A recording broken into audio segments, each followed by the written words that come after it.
Why does attack on Titan feels so different, या फिर इसके जैसा एनिमे हमें कभी शायद देखने को ही नहीं मिलेगा।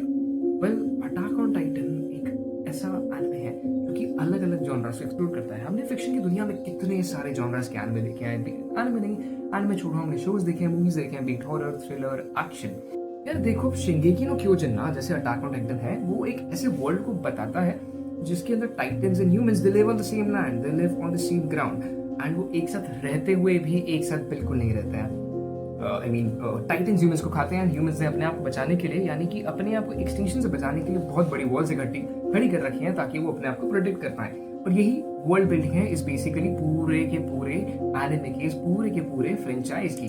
देखो, अब मैं ये बात करता हूँ, टाइटन्स इसका सेलिंग पॉइंट तो बिल्कुल नहीं है, बिकॉज हमेशा से हमने देखा है काफी सारी सीरीज के अंदर, वेब सीरीज के अंदर, गेम्स के अंदर, एंड इवन काफी मैथोलॉजीज के अंदर, जैसे इवन ग्रीक मिथोलॉजी के अंदर टाइटन्स का जिक्र बहुत कंसिस्टेंट वे में करा गया है। एंड अटैक ऑन टाइटन का सेलिंग पॉइंट ये नहीं है कि इसके अंदर टाइटन्स हैं जो कि ह्यूमंस को खाते हैं। यस, आई गेट इट, जो टाइटन्स के साथ ब्रुटैलिटी आती है, जो उनके साथ हॉरर आता है, वो डेफिनेटली इसका एक बहुत ही प्यारा और आई थिंक एक सेलिंग एलिमेंट हो सकता है।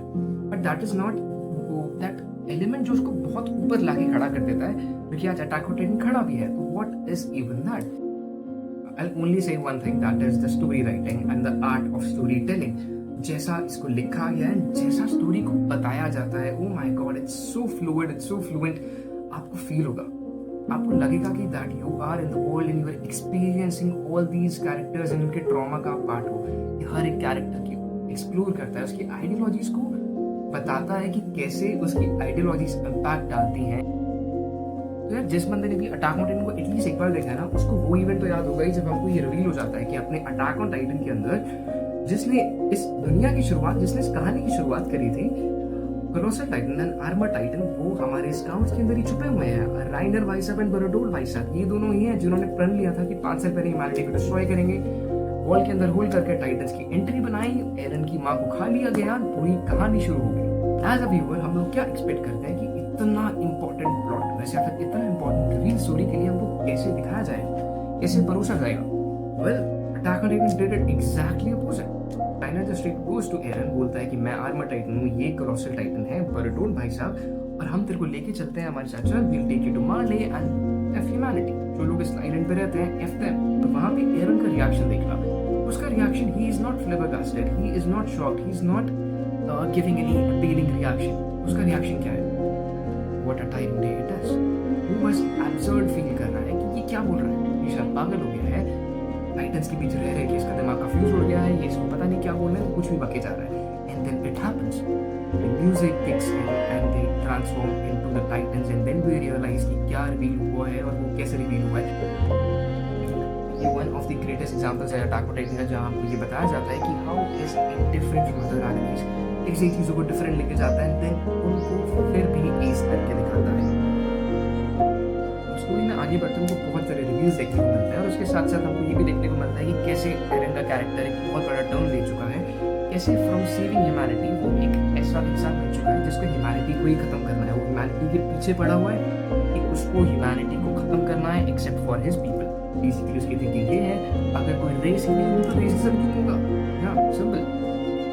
जब अटैक ऑन टाइटन एंड हुआ था तो काफी लोगों ने इस पे डिबेट करा था, इसके एंड पे डिबेट करा था, इवन राइटर को बहुत ज्यादा बैकलैश देखने को मिला था। इवन उन्होंने पब्लिक अपॉलॉजी भी करी थी फॉर द एंडिंग कि how he was not able to satisfy the viewers. हम लोग ना एक चीज समझने में बिल्कुल नाकामयाब रहे, जो कि शो चीख चीख कर हर एस्पेक्ट के अंदर हमको बहुत अच्छे से बताने की कोशिश कर रहा था, लेकिन हम वो ग्रास्प नहीं कर पाए।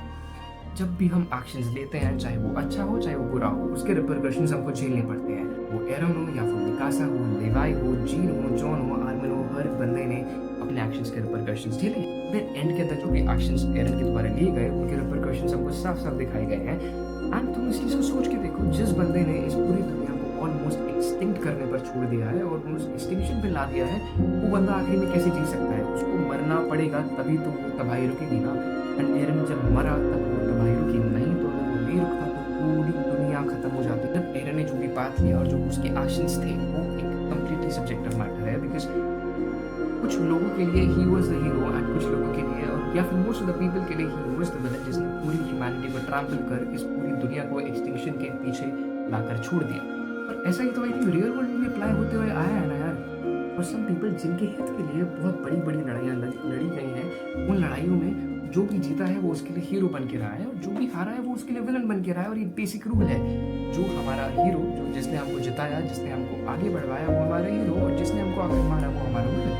हम दूसरों की साइड जानने को तैयार नहीं है और एक हमारा कड़वा सच है।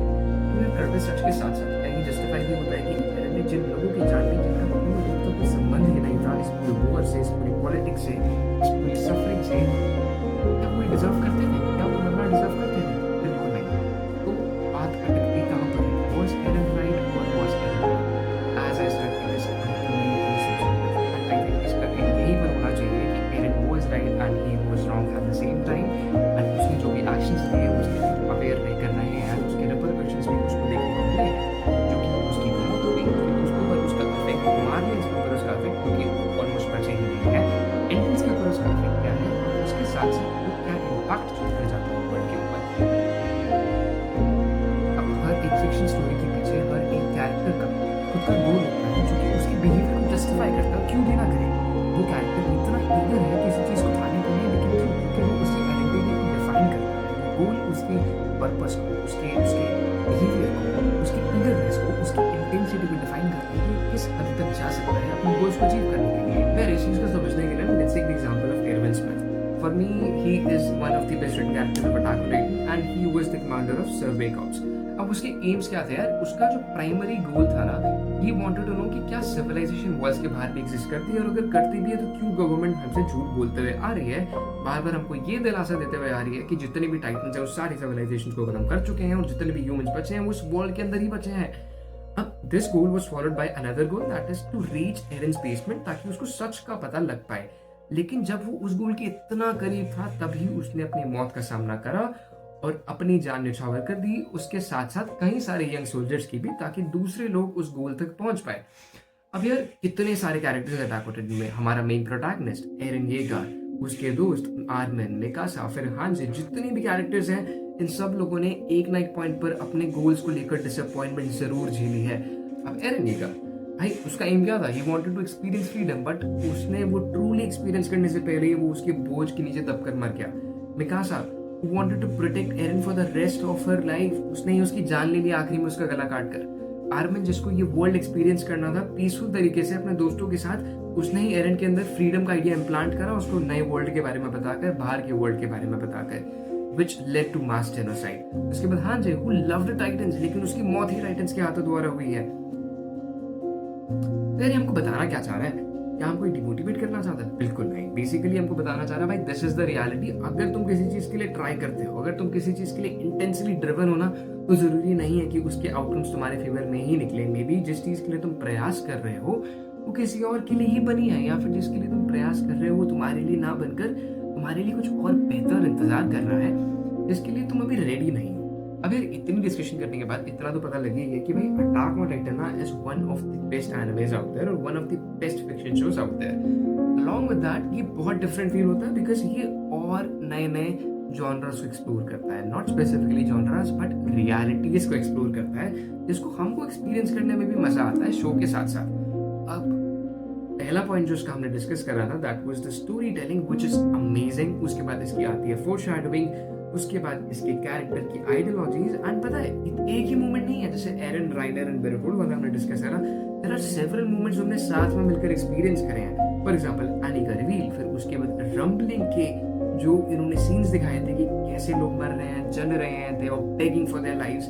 उसके बाद दिखाया गया कि भाई एरन का क्या रिएक्शन था जब उसको पता लगा कि आउटसाइड वर्ल्ड में क्या है और उसके रिएक्शंस इस तरह से क्यों निकले, उनके पीछे का रीजन क्या है, वो अपने डिसीजंस को क्यों बदल नहीं सकता था। ये सब चीजें we have experienced ourselves. And मैं इतना तो कह सकता हूँ कि भाई जब हम आगे जाएंगे, जब हम बहुत आगे जाएंगे एनिमे की दुनिया में, और जब हम बात करेंगे कि भाई ऐसा कोई एक मास्टरपीस जो कि हम सब ने साथ मिलकर एक्सपीरियंस करा था, उसका एक डिकेड था, तो I think attack on Titan का नाम काफी ऊपर होगा उसमें। आई थिंक यही वो चीज है जो कि एनिमे को एवरेज से परफेक्ट से लेके एक मास्टरपीस तक लेके जाती है। अटैक ऑन टाइटन को खत्म हुए 2-3 साल हो गए हैं, लेकिन हम अभी भी उसके बारे में बात करें। We are cherishing the moment, we are discussing about the characters, we are discussing about different theories. ये क्या है? ये उस एनिमे के लिए हमारा प्यार है, हमारा अप्रिशिएशन है, जो कि हमको करना भी चाहिए because it give us very beautiful moments. And I think इस वीडियो को यहीं यहीं रखते हैं. Let's pick something unique again for the next video. Till then, bye, take care.